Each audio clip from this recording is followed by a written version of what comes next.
मौसम खबर के सह प्रायोजक हैं प्रधानमंत्री भारतीय जन औषधि परियोजना। उत्तम दवाई, कम दाम, स्वस्थ भारत की पहचान।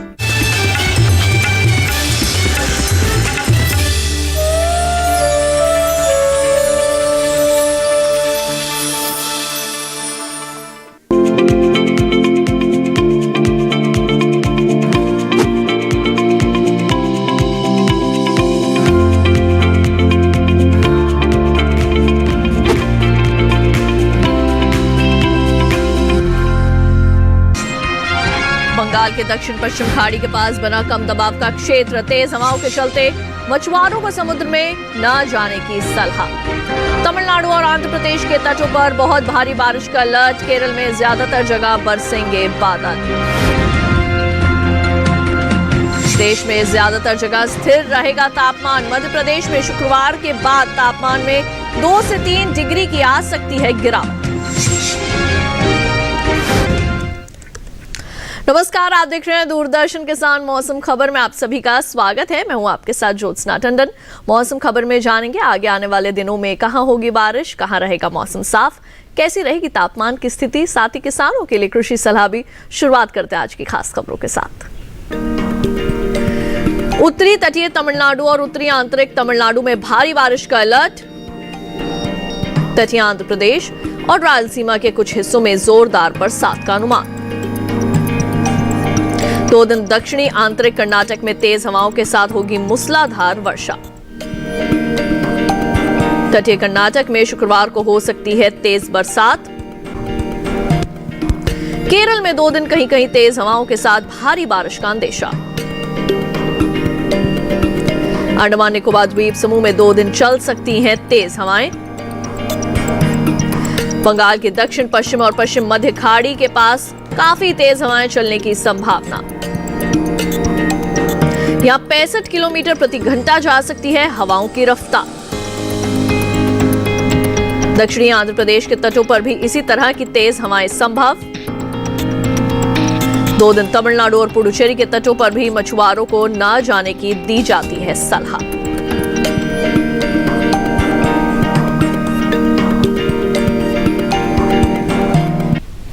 अगले 2 दिनों में देश भर में कैसा रहने वाला है मौसम का हाल, कहां कहां होगी बरसात और कहां रहेगा मौसम साफ, जानते हैं मौसम पूर्वानुमान में।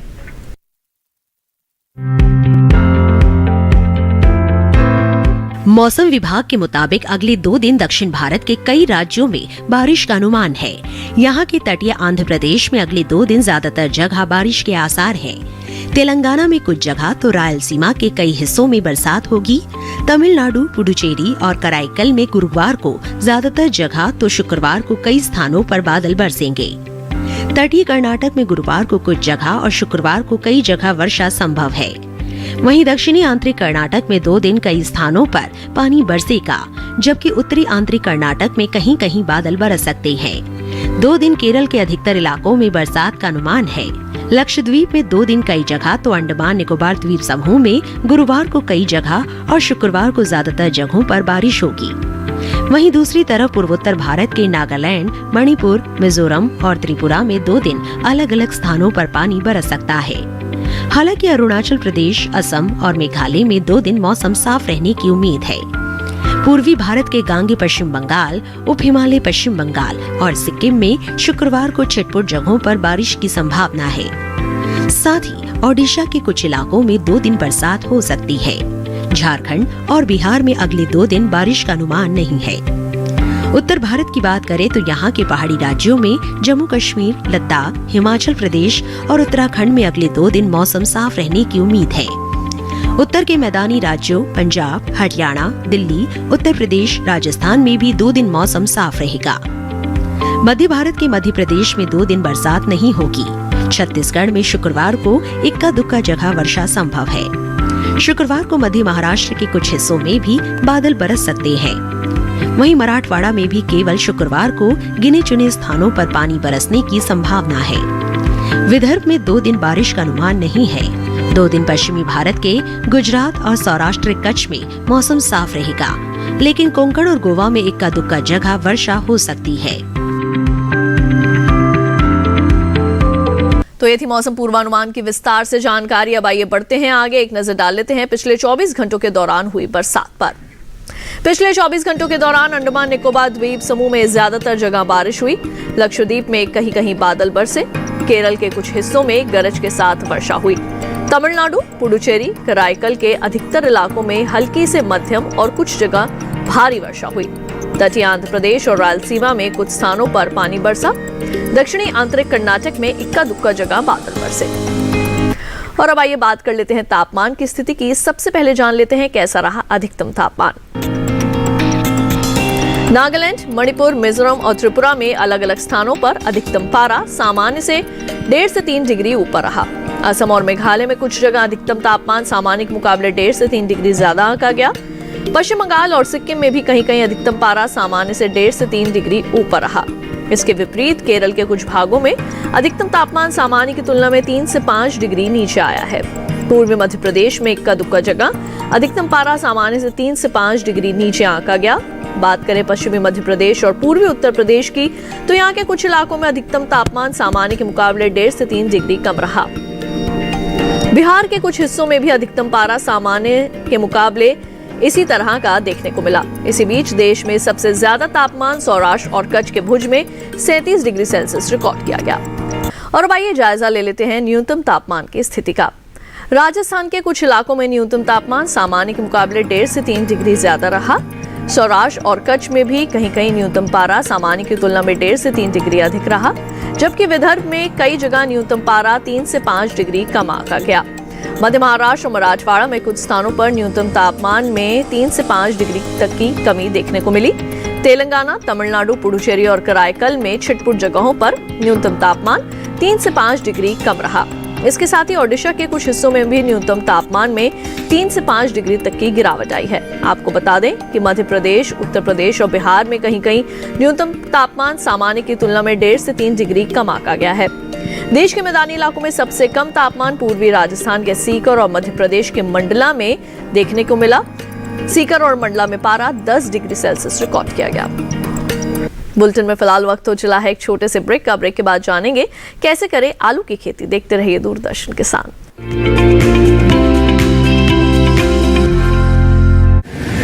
माँ कब आएगा? अभी आएगा। अरे बोलो ना माँ कब आएगा? बोला ना अभी आ जाएगा। ये ले आ गया कुआं। अरे कुआं नहीं माँ, हमारे घर नल से जल कब आएगा? नल से जल? अरे गुड्डी, बहुत जल्दी आएगा पानी। जल जीवन मिशन आ चुका है। हम 1 कदम उठाएंगे तो सरकार 10 कदम उठाएगी। सच? तुम्हारे मुंह में घी शक्कर। घी शक्कर नहीं माँ, स्वच्छ जल। 2024 तक देश के सभी 19 करोड़ घरों में पहुंचेगा पीने का साफ पानी। अब होगा हर घर जल। जल जीवन मिशन, जल शक्ति मंत्रालय, भारत सरकार।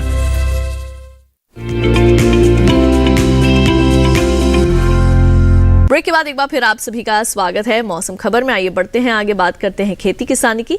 सही समय और मिट्टी के हिसाब से खेती बाड़ी करके न केवल अच्छी उपज ली जा सकती है बल्कि आमदनी भी बढ़ाई जा सकती है। हिमाचल प्रदेश में इन दिनों कौन सी फसलें बोना फायदेमंद रहेगा और यहाँ के किसान किन बातों का रखे ख्याल, जानने के लिए देखते हैं ये खास रिपोर्ट।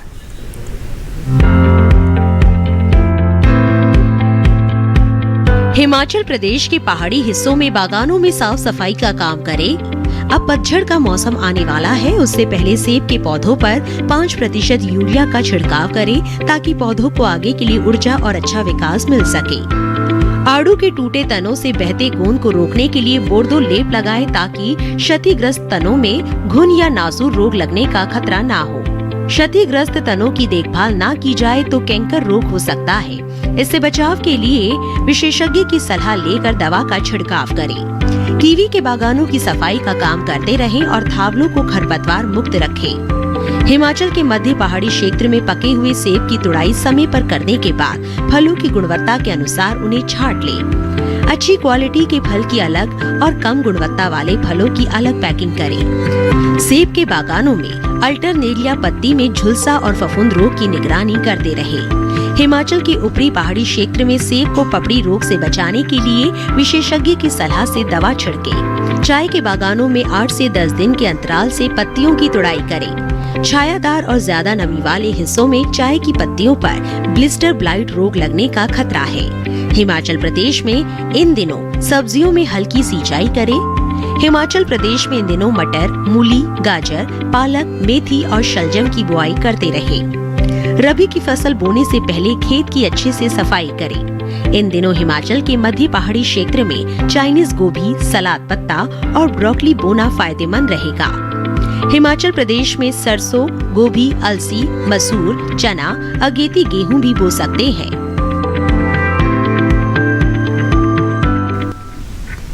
ये तो बात हुई खेती किसानी की। आइए बढ़ते हैं आगे और अब बात करते हैं आज की फसल की। ये समय कई फसलों की बुआई का है। आलू भी उनमें से एक है। आलू की देरी से बोई जाने वाली किस्मों को दिसंबर महीने तक लगाया जा सकता है। तमिलनाडु और केरल को छोड़कर लगभग पूरे देश में आलू का उत्पादन किया जाता है। आलू की सबसे ज्यादा खेती उत्तर प्रदेश, पश्चिम बंगाल, बिहार, गुजरात, पंजाब, असम और मध्य प्रदेश में की जाती है।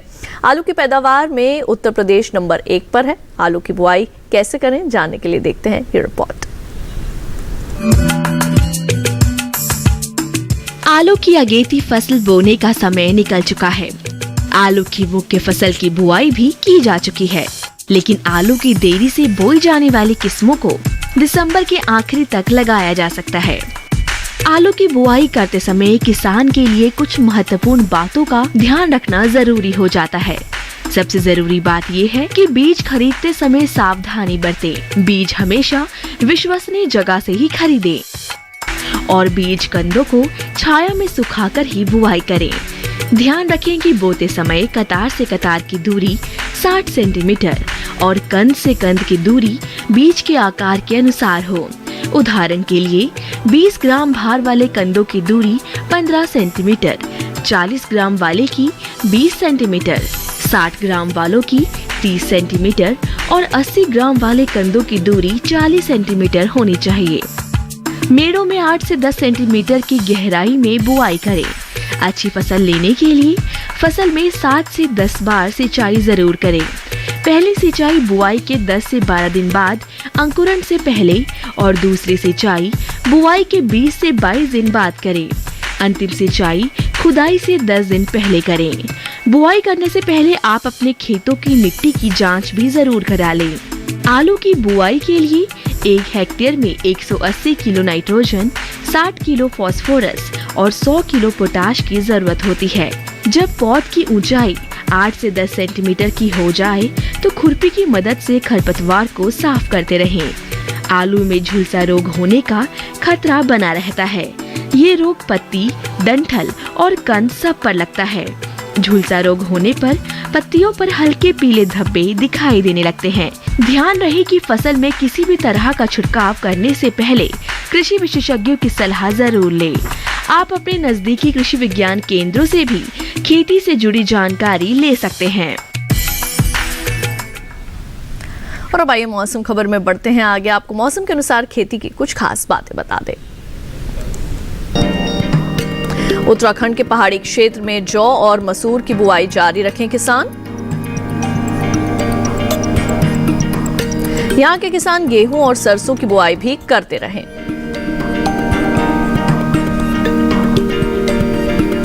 इस समय उत्तराखंड में चने की बुआई भी की जा सकती है। बुआई से पहले बीजों का उपचार और मिट्टी की गुणवत्ता जानना जरूरी है।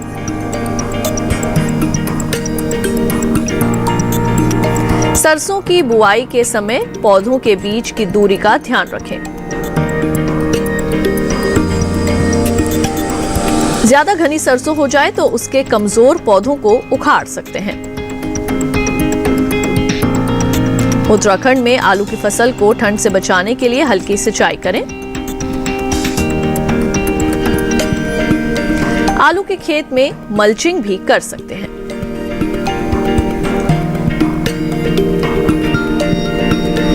संतरे के बागानों में फल झड़ने की समस्या हो सकती है।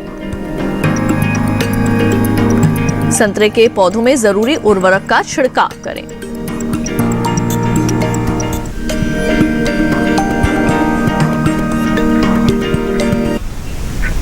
मौसम खबर में वक्त हो चला है एक और छोटे से ब्रेक का। आगे डालेंगे नजर खेती और मौसम से जुड़ी कुछ और खास खबरों पर। देखते रहिए दूरदर्शन किसान।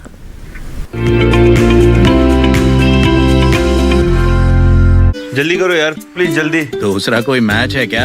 ऐसा ही कुछ है यार, बैंक जाना है दादाजी को लेके। हाँ यार, उम्र होने पर कभी कभी मदद तो लगती है, पर बैंकिंग में नहीं। वैसे भी आरबीआई कहता है सीनियर सिटीजन सबसे पहले। अगर आप 70 साल से ऊपर हैं और आप बैंक नहीं जा सकते तो बैंक आएगा आपके पास जरूरी सेवाएं लेकर, वो भी वाजिब दरों पर। सीनियर सबसे पहले। आरबीआई कहता है जानकार बनिए, सतर्क रहिए।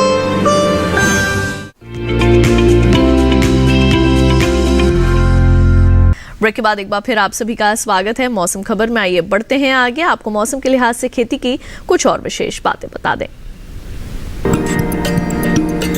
पंजाब और हरियाणा में आलू की बुआई का काम करें किसान। पंजाब और हरियाणा के किसान कपास की चुनाई जारी रखें। पश्चिमी पंजाब में राई और सरसों बोएं। यहां के किसान देसी चने की बुवाई कर लें। पंजाब के किसान इन दिनों मसूर और मटर भी बो सकते हैं। पश्चिमी हरियाणा के किसान बाजरे की कटाई का काम पूरा करें।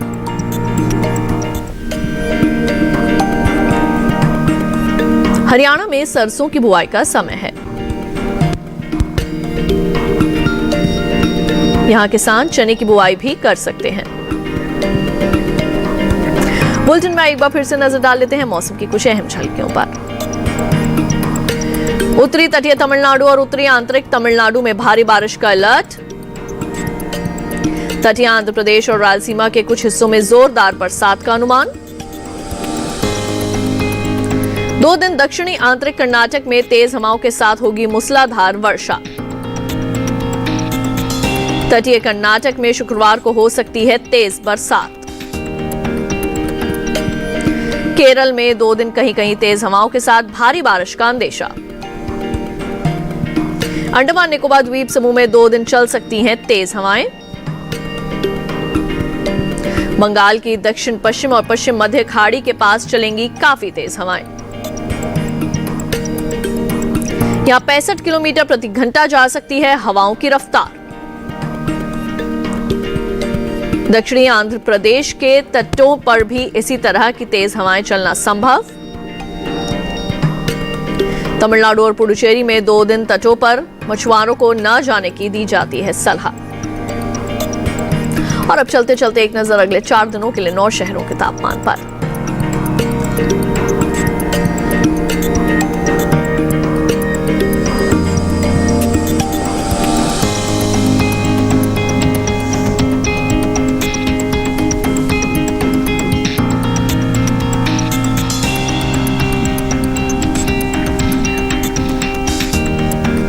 और हमारे इस कार्यक्रम को आप डीडी किसान के YouTube चैनल पर भी देख सकते हैं।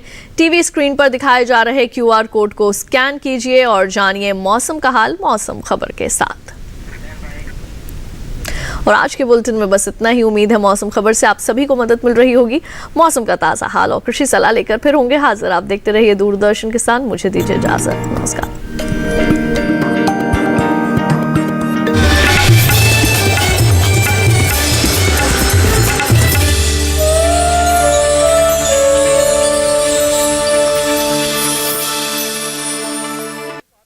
मौसम खबर के सह प्रायोजक थे प्रधानमंत्री भारतीय जन औषधि परियोजना। उत्तम दवाई, कम दाम, स्वस्थ भारत की पहचान। सफर का ये पड़ाव जरूर आखिरी है,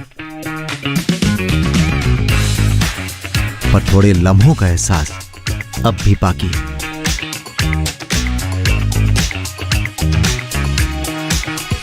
हर पहलू में कई रंग मिले जीवन के, पर थोड़े रंगों में रंगना अब भी बाकी। कई अद्भुत मंजर देखे, कई नई बातें जानी, पर थोड़ी जिंदगी की मुस्कान इस वक्त की सुराही में अब भी बाकी है। भावनात्मक जुड़ाव मुझे जो है इससे नजर आता है। मीलों चलकर अब मंजिल के करीब हूं मैं, पर गंगा से विदा लेना अब भी बाकी है। इस शो ने और गंगा ने जो मुझे दिया है वो मेरे लिए बहुमूल्य है। रग रग में गंगा, एक निर्मल अविरल यात्रा देखना ना भूलिए हर शनिवार और रविवार शाम 8:30 बजे आपके अपने दूरदर्शन नेशनल पर।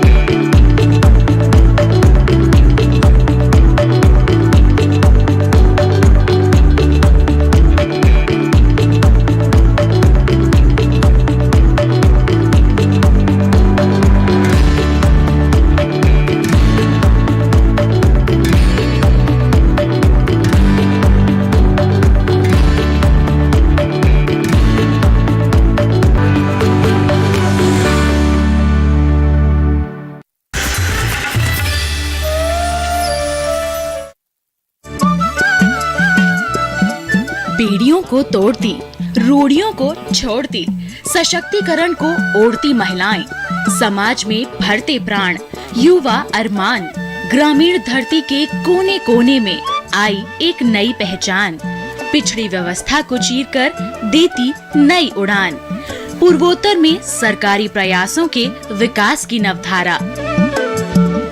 देखिए पहली किरण पूर्वोत्तर की कहानियाँ सोमवार से बुधवार दोपहर 12:30 पर।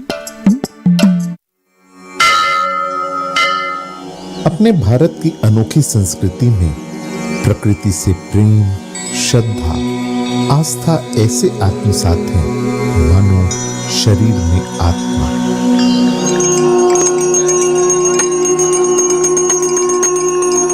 कहीं कहने की आवश्यकता नहीं होती, लेकिन मनुष्य का प्रकृति से प्रेम उसके हर काम में स्वतः ही प्रकट हो जाता है। कार्यक्रम प्रकृति उत्सव रिविजिटिंग इंडियन एनवायरनमेंट ट्रेडिशन देखिए हर गुरुवार सुबह 7:30 बजे सिर्फ डीडी किसान पर। भारत सरकार का हर प्रयास किसानों की प्रगति को दे रहा एक नया विश्वास। देश के किसानों के प्रति समर्पित भारत सरकार विशेषकर पूर्वोत्तर राज्यों और अंडमान निकोबार के कृषि क्षेत्र के विकास के लिए नए प्रगतिशील कदम उठा रही है, जिससे वहां के किसान तेजी से तरक्की कर रहे हैं। कृषि क्षेत्र के विकास को अनवरत जारी रखते हुए माननीय प्रधानमंत्री श्री नरेंद्र मोदी जी के नेतृत्व में भारत सरकार ने एक दूरदर्शी निर्णय लेते हुए देश में राष्ट्रीय खाद्य तेल मिशन ऑयल पाम की शुरुआत की है, जिससे पूर्वोत्तर राज्यों और अंडमान निकोबार के किसानों को विशेष लाभ मिलेगा। पूंजी निवेश में वृद्धि होगी, खाद्य तेल आयात पर निर्भरता कम होगी और रोजगार के अवसरों का सृजन होगा।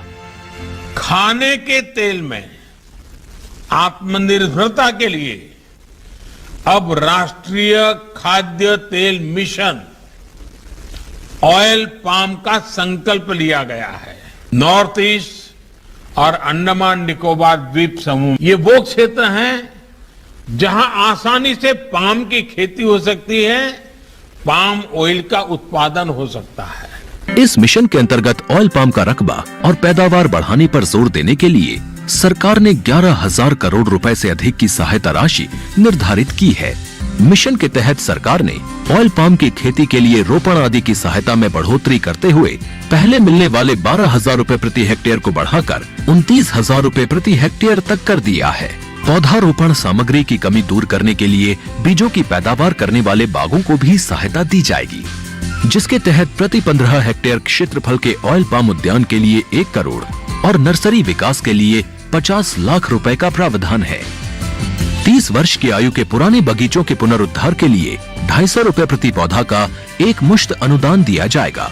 पूर्वोत्तर और अंडमान को विशेष सहायता के तहत उनकी क्षेत्र संरचना, जलवायु एवं अन्य परिस्थितियों के अनुसार विभिन्न मदों में जैसे हाफ मून टेरेस में 4,000 रुपए प्रति हेक्टेयर, बाड़ या बायो फेंसिंग तथा लैंड क्लियरेंस के लिए 7,000 रुपए प्रति हेक्टेयर और एकीकृत खेती के लिए 10,000 रुपए प्रति हेक्टेयर का प्रावधान है। प्रारंभिक 4 वर्षों की अवधि में रखरखाव और अंतर फसल के लिए 50,000 रुपए प्रति हेक्टेयर का प्रावधान है। किसानों के लिए रोजगार के अवसर पैदा करने और उद्योगों को बढ़ावा देने के लिए 5 मीट्रिक टन प्रति घंटा क्षमता वाली नई पाम ऑयल मिल की हर इकाई के लिए 5 करोड़ रुपए तक के अनुदान की व्यवस्था है। और क्षमता में वृद्धि होने पर अतिरिक्त धनराशि का भी विकल्प उपलब्ध है। और सेंट्रल सरकार इना ऑयल पाम स्कीम थरन रोन दुआ नहीं दौने तुतेन कन हाक ले कन छपुई गई पो कन बेसे या। ऑयल पाम के किसान ताजे फलों के गुच्छे यानी FFB का उत्पादन करते हैं, जिनकी वर्तमान में कीमतें अंतर्राष्ट्रीय मूल्यों में उतार चढ़ाव के आधार पर तय होती हैं। पहली बार केंद्र सरकार ताजे फलों के गुच्छे की कीमत के लिए किसानों को आश्वासन दे रही है। ये व्यवहार्यता मूल्य यानी VP कहलाएगा, यानी किसानों को कोई घाटा नहीं होने दिया जाएगा। इन प्रावधानों से किसानों को बाजार के उतार चढ़ाव से संरक्षा भी प्राप्त होगी। व्यवहार्यता मूल्य VP तय करने की शुरुआत 1 नवंबर से होगी और अगले वर्ष 31 अक्टूबर तक जारी रहेगी। इसे ऑयल पाम वर्ष कहा जाएगा। इससे पूर्वोत्तर राज्यों और अंडमान निकोबार में खेती के बेहतर अवसर पैदा होंगे और किसानों को मुस्कुराने की एक और नई वजह मिलेगी।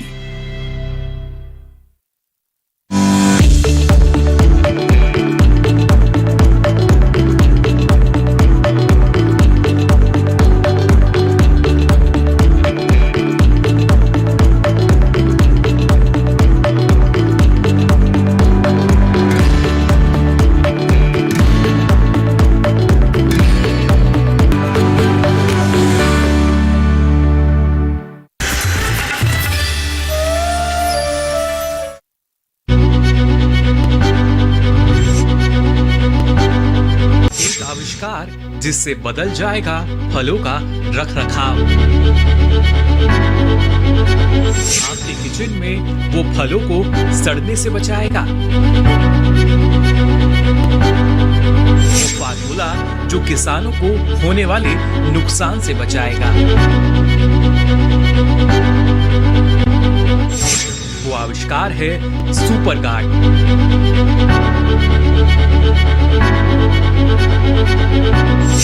ना बिजली का खर्च और ना मेंटेनेंस का झंझट।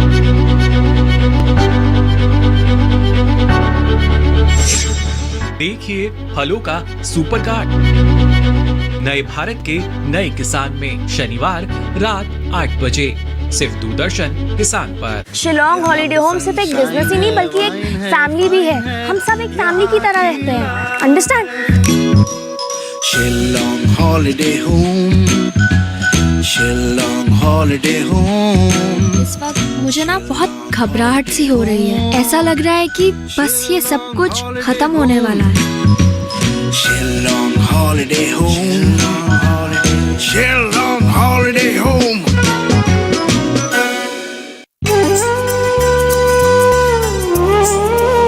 छोड़कर अपना चमन,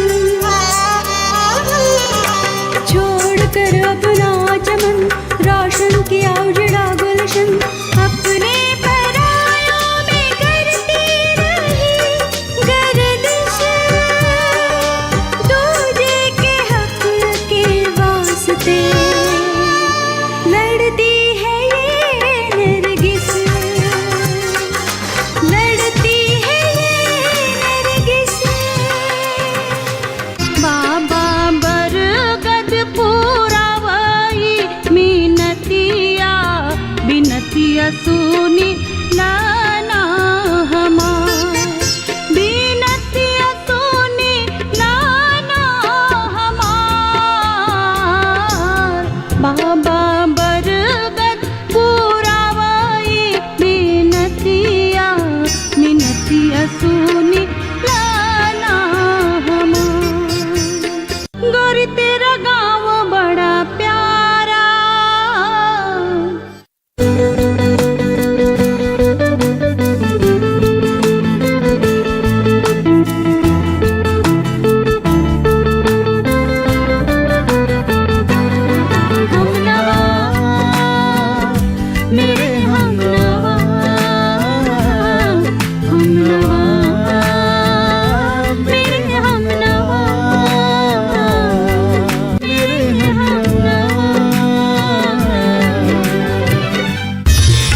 टीवी के साथ बदलते भारत की शान।